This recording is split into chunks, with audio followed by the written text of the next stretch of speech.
అందరికీ నమస్కారం అండి. వరలక్ష్మి వ్రతం సంపూర్ణ పూజ ఏ విధంగా చేయాలనేది ఇప్పుడు మనం ఈ వీడియోలో వివరంగా తెలుసుకుందాం.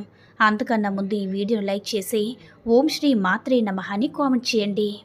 వచ్చే అంటే శ్రావణ మాసం శుక్లపక్షంలో పౌర్ణమికి ముందుగా వచ్చే శుక్రవారం వరలక్ష్మి వ్రతంగా జరుపుకుంటారు. వరలక్ష్మి దేవత విష్ణుమూర్తి భార్య. హిందూ మత ప్రకారం ఈ పండుగ విశిష్టత అయినది. వరాలు ఇచ్చే దేవతగా వరలక్ష్మీదేవిని కొలుస్తారు. ప్రతి సంవత్సరం శ్రావణ మాసంలో వచ్చే రెండో శుక్రవారం నాడు వరలక్ష్మి వ్రతాన్ని జరుపుకుంటారు. ఈ సంవత్సరం వరలక్ష్మి వ్రతం 8 ఆగస్టు 2025న వచ్చింది. తమ కుటుంబం శ్రేయస్సు కోరుతూ వివాహిత స్త్రీలు భర్త సంక్షేమాన్ని కోరుతూ మంగళగౌరి వ్రతంతో పాటు కుటుంబమంతా ఐశ్వర్యం ఆరోగ్యంతో జీవించాలని కోరుకుంటూ శ్రావణ శుక్రవారం రోజున వరలక్ష్మి వ్రతం జరుపుకుంటారు.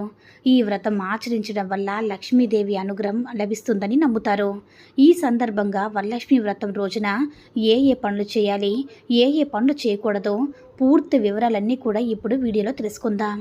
శ్రావణ శుక్రవారం రోజు వరలక్ష్మి వ్రతం ఏ విధంగా చేసుకోవాలి, వరలక్ష్మి వ్రతం కొత్తగా చేసుకునే వాళ్ళు కానీ ఎప్పటి నుంచో చేస్తున్న వాళ్ళు కానీ చిన్న చిన్న సందేహాలు ఉంటాయి కదా, ఆ సందేహాలన్నీ కూడా అర్థమయ్యేలాగా ఈ శ్రావణ శుక్రవారం రోజు వరలక్ష్మి వ్రతం ఏ విధంగా చేసుకోవాలి, ఎలా చేయాలి, అలాగే ఆ రోజు పూర్తయిన తర్వాత ముఖ్యంగా చేయవలసినటువంటి పని ఏమిటి, ఇవన్నీ కూడా ఇప్పుడు మనం తెలుసుకుందాం. ఈ వరలక్ష్మి వ్రతం ఆచరించడానికి ముందే ఇల్లంతా శుభ్రం చేసుకోవాలి.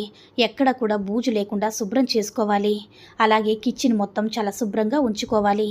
బొద్దింకలు లాంటివి తిరగకుండా నీట్గా బూజు లేకుండా ఇల్లంతా శుభ్రం చేసుకోవాలి. అలాగే వ్రతం చేసే ముందు రోజే ఒక 3 విషయాలు జాగ్రత్తగా మనం గుర్తుంచుకోవాలి. ఒకటి, మెయిన్ డోర్ అనేది చాలా నీట్గా ఉండాలి.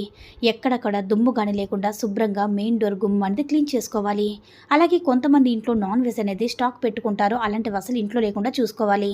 అలాగే మనం పూజ చేసే ప్రాంతంలో కానీ పూజ మందిరం కానీ ఇలాంటి వస్తువులు లేకుండా చూసుకోవాలి.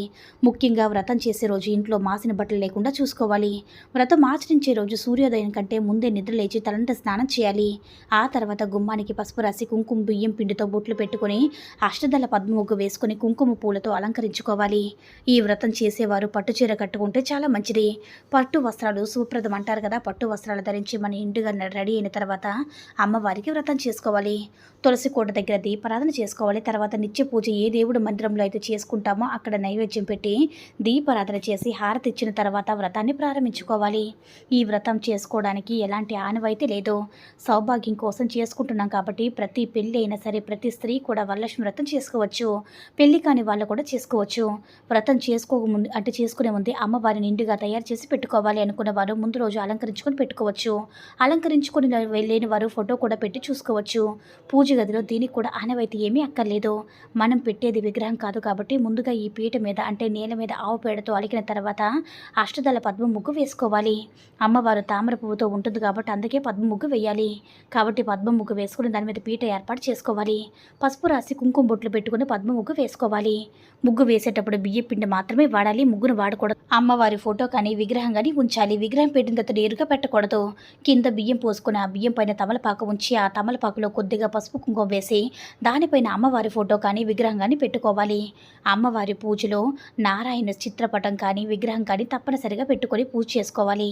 తర్వాత కలశాన్ని ఏర్పాటు చేసుకుని పెట్టుకోవాలి. అనుకుంటే ఆ పీట పైన కొద్దిగా బియ్యం వేసి ఆ బియ్యంపై అష్టలక్ష్మి చెంబును ఉంచి చెంబుకు పసుపు కుంకుమ బొట్టు పెట్టుకుని ఆ చెంబు నిండుగా నీళ్లు పోసి ఆ నీళ్ళల్లో కొద్దిగా పసుపు కుంకుమ గంధం అక్షింతలు ఒక వెండి నాణ్యము కానీ లేదంటే ఒక రాగి నాణ్యము కానీ వేసుకొని అందులో కొద్దిగా పచ్చ కర్పూరాన్ని కూడా వేసుకోవాలి.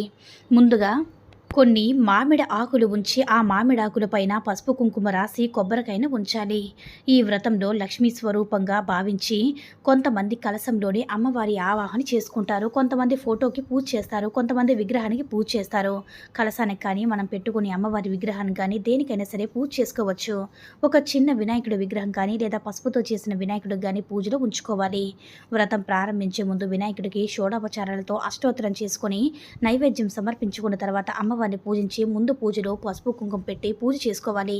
ముందుగా దీపాలను వెలిగించి పూజను ప్రారంభించి ఈరోజు ఆవు నెయ్యితో దీపాన్ని వెలిగిస్తే చాలా మంచిది. లక్ష్మీదేవికి ఇష్టం కాబట్టి మనం ఎన్ని ఎక్కువ దీపాలు అమ్మవారికి పూజిస్తే ఆమె అంత సంతోషిస్తుంది.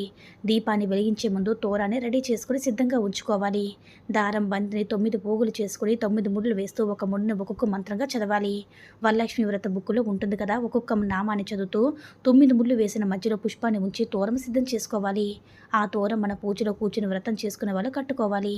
అలాగే మనం ఎంతమందికైతే వాయినం ఇస్తామో అంతమంది కూడా ఈ తోరం రెడీ చేసి అమ్మవారి దగ్గర ఉంచాలి.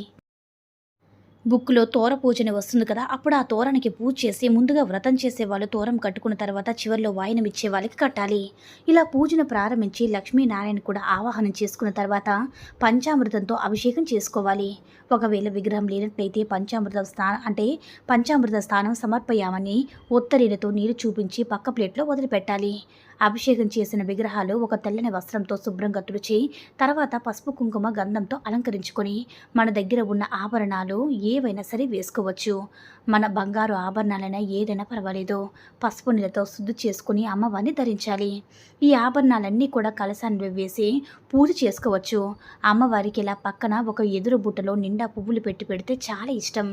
అభిషేకం చేసినట్లుగా ఉండే ఏనుగు విగ్రహాలు ఉన్నట్లయితే అమ్మవారి ముందు ఉంచి పూజ చేసుకోవచ్చనమాట. అమ్మవారి కంటే ముందుగా నారాయణుడికి పూజ చేసుకోవాలి. అక్షింతలతో పువ్వులతో కానీ లేదంటే నారాయణ అష్టోత్తరం చేసుకున్న తర్వాత కానీ అమ్మవారి అష్టోత్తరం కానీ చేసుకోవాలి. అమ్మవారికి ఎర్రని పువ్వులు కానీ సువాసన వచ్చే జాజిపూలు, మల్లెపూలు లేదా ఎర్రని అక్షింతాలు వీటిలో ఏదైనా సరే అమ్మవారి అష్టోత్తరంలో వాడవచ్చు. ఇలా లక్ష్మీనారాయణ అష్టోత్తరం చేసుకున్నాక వ్రతకల్ప బుక్లో వస్త్రం సమర్పయామని వచ్చినప్పుడు అమ్మవారికి చీర, జాకెట్టు, 2 జతల గాజులు, తాంబూలం, పసుపు కుంకుమ, దువ్వెన, అద్దం, పౌడర్ వీటితో పాటు అలంకారానికి అవసరమని ఏవైనా సరే అమ్మవారి ముందు సమర్పించుకోవచ్చు. ఇలా అమ్మవారికి సమర్పించిన చీరని ఇంటికి ఎవరైనా సరే ముత్తైదును పిలిచి ఆమెను లక్ష్మీ స్వరూపంగా భావించి ఆ ముత్తైదుకు చీరన వాయినంగా ఇస్తే చాలా మంచిది. లేదంటే వ్రతం ఆచరించిన వాళ్ళైనా సరే ఈ చీరను ఉంచుకోవచ్చు. అలాగే అమ్మవారికి నైవేద్యం 9 రకాలు కానీ 5 రకాలు కానీ ఏవైనా సరే నైవేద్యంగా ఈరోజు ఉదయమే ఉండి సమర్పించుకోవాలి. అలా అమ్మవారికి సమర్పించే నైవేద్యాలు ఎన్నైనా సరే అందులో పాలిగము, క్షీరనము, పురుహొన్నము, బోరులు తప్పనిసరిగా నైవేద్యంగా ఈరోజు మాత్రం సమర్పించుకోవాలి. ఇలా పిండి వంటలతో పాటుగా పళ్ళు, పళ్ళ రసాలు కూడా అమ్మవారికి నైవేద్యంగా సమర్పించవచ్చు. ముఖ్యంగా ద్రాక్షరసం, దానిమ్మ రసం ఈ 2 కూడా అమ్మవారికి నైవేద్యంగా తప్పనిసరిగా సమర్పించాలి. అలాగే శనగలు, వడపప్పు, చెలిమిడి, బెల్లం పానకం వీటిని అమ్మవారికి నైవేద్యంగా సమర్పించుకోవాలి. పూజలో మనం ఎంతమంది ముత్తైదులను వాయిదం ఇవ్వాలో అవే ముందు అలాగే వాయినాలన్నీ కూడా ఒక ప్లేట్లో సిద్ధంగా ఉంచుకొని పక్కనే ఉంచుకోవాలి. వాయినంలో ముఖ్యంగా ఉండవలసినవి జాకెట్ ముక్క లేదంటే చీర, పసుపు కుంకుమ, గాజులు, పువ్వులు, ఆకువక్క, అరటిపండ్లు, శనగలు వీటితో పాటు మీరు విడిగా ఏమైనా ఇవ్వాలనుకుంటే ముత్తైదులకి వాయినంగా సమర్పించుకోవచ్చు. శనగల వాయినంలో ఇవ్వడం వల్ల కొంతమందికి దోషాలు పోతాయని అనుకుంటారు. ఆరోగ్యంలో వచ్చే మార్పులు, అనారోగ్య సమస్యలు రాకుండా ఆరోగ్యంగా ఉండాలని వాయినంలో శనగలు ఇస్తారు. ఇలా అమ్మవారికి ధూపదీప నైవేద్యాలు సమర్పించుకున్న తర్వాత మంగళ హారతిని కూడా ఇవ్వాలి. అయితే ఈ యొక్క వ్రతాన్ని ఉపవాసం ఉండి ఆచరించాలి. వ్రతం చేసిన రోజు కూడా ఉపవాసం ఉండాలి. అంటే ఒంటి పూట భోజనం చేసుకోవాలి. ఉదయం, రాత్రి టిఫిన్ లేదంటే ఏదైనా సరే తినవచ్చు. వ్రతం చేసిన రోజు మంచం పైన లేదంటే మంచం పైన అస్సలు పడుకోకూడదు. నేలపైన మాత్రమే పడుకోవాలి. ఇలా అమ్మవారి పూజ మొత్తం కూడా పూజ చేసుకున్న తర్వాత ఒక్క ముత్తైదువుకైనా సరే వాయినంగా ఇచ్చి భర్త కాలికి నమస్కరించి ఆశీర్వాదం తీసుకున్న తర్వాత మనం ఉపవాసం చెల్లించాలన్నమాట. ఆ తర్వాత భోజనం చేయాలి. మిగిలిన వాయినాలు తర్వాత అయినా సరే సాయంత్రం అయినా సరే ఇవ్వచ్చు. ఇంటికి వచ్చిన ముత్తైదును కూర్చోబెట్టి కాళ్ళతో పసుపు రాసి గంధం, కుంకుమ పెట్టిన తర్వాత ఇస్తున్నమ్మ వాయినము అని సమర్పించుకోవాలన్నమాట. ఈ వీడియో కనుక నచ్చినట్లయితే లైక్ చేసి షేర్ చేయండి. అలాగే మన ఛానల్ని సబ్స్క్రైబ్ చేసుకొని మాకు మరి కొంచెంగా సపోర్ట్ చేయండి. ధన్యవాదములు.